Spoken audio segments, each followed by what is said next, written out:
Comparison உங்க கான்ஃபிடென்ட்டை affect பண்ணாது. Half true. Half true. Sometimes actually affect பண்ணும்.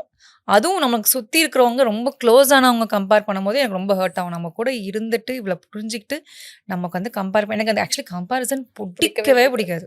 அப்படி எனக்கு கோவம் வரும். ஆக்சுவலி சுருன்னு வந்துடும். எங்கள் அப்பா வந்து நான் ஸ்கூல் படிக்கும் போதே அவன் 98 எடுத்துருக்கான், நீ ஏன் 96 தான் எடுத்திருக்கேன், அவன் 98 எடுத்துருக்கான், நீ எதுக்கு 96 எடுக்கும்போது எனக்கு சுருன்னு ஒரு டைமில் வந்து பார்த்தீங்கன்னா ஒரு எக்ஸாமில் வேணும்ட்டு நான் ஃபெயில் ஆகிட்டேன். பார்த்தீங்களா, நீ இப்படி பண்ணினா நான் இப்படி தான் பண்ணுவேன் அப்படின்லாம் நான் இருந்திருக்கேன். அதனால் அந்த கம்பேரிசன் எனக்கு பிடிக்கவே பிடிக்காது. ஸோ இப்போ வரைக்குமே என் குழந்தைங்க கூட யாராவது கம்பேர் பண்ணாங்கன்னா கூட எனக்கு கோவம் வந்துடும். கம்பேர் பண்ணாதீங்க.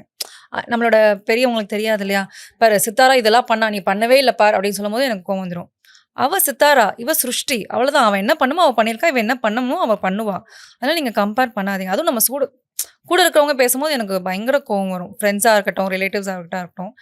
அதனால் எனக்கு அது கம்பேரிசனை தவிர இந்த உலகத்துல பெரிய விஷமா நான் எதுவுமே ஃபீல் பண்ணவே அவங்களுக்கு கிடையாது. அவங்க டேலண்ட் இருக்கு, அவங்களுக்கு வே ஆஃப் டீச்சிங்கோ லேர்னிங்கோ Everyone has their இருக்கும். own mannerism. ஆமா. ஸோ அது எனக்கு பிடிக்காது.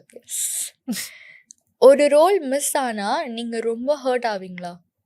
கண்டிப்பாக. ஆக்சுவலி ரீசெண்டாக இப்போயும் நடந்திருக்கு. ஸோ எஸ், கண்டிப்பாக மிஸ் ஆவேன். எனக்கு பிடிச்ச ரோலு, பிடிச்ச டீமு, பிடிச்ச ஆர்டிஸ்ட் கூட நான் பண்ண முடியலையேங்கிறப்போ கண்டிப்பாக மிஸ் ஆவேன். இப்போ ரீசெண்டாக கூட ஒன்று மிஸ் ஆச்சு. இப்போ வரைக்குமே அது கஷ்டம் இருக்குது.